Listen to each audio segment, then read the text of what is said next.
Si nous parlons de conscience et de fréquence et du pouvoir que nous avons en tant que co-créateurs, nous devons certainement parler un peu, du moins, du docteur Masaru Emoto, qui nous a quittés il y a de cela peu de temps. Cet homme nous a légué des recherches fascinantes au sujet de la force de la pensée, de la force de notre pensée et de notre conscience.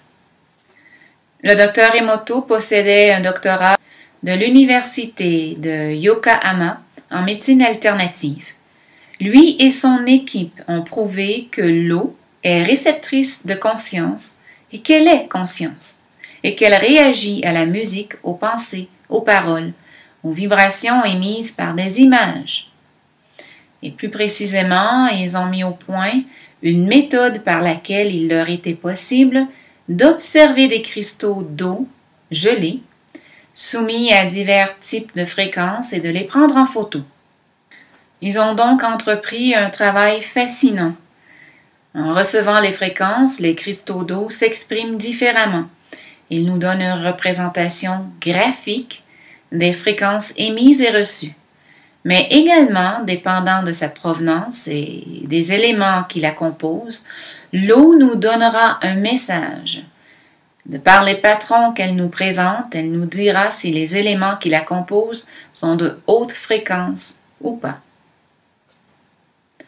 Voyons maintenant certains éléments clés. Les cristaux d'eau qui avaient reçu des compliments et des messages positifs d'amour et de gratitude montraient des structures harmonieuses, délicates et d'une grande beauté. Tandis que les cristaux d'eau qui avaient subi des critiques, des insultes ou de l'agressivité montraient des structures chaotiques et déformées ou n'arrivaient tout simplement pas à se former. Et voyons quelques exemples.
Parfois, il s'agit tout simplement de mots écrits sur un bout de papier et l'eau réagit aux fréquences émises par ces mots.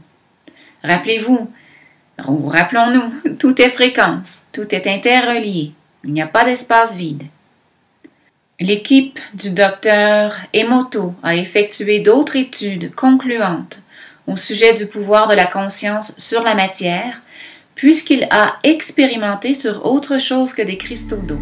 Puisque nous sommes conçus d'un grand pourcentage d'eau, il est naturel de croire que la conscience, les pensées, les mots, les actions, les émotions, la musique nous affectent jusqu'au niveau cellulaire, jusqu'au niveau structural, jusqu'au niveau biophotonique, et que la structure de nos systèmes énergétiques est affectée par l'intermédiaire de tout émetteur de fréquence.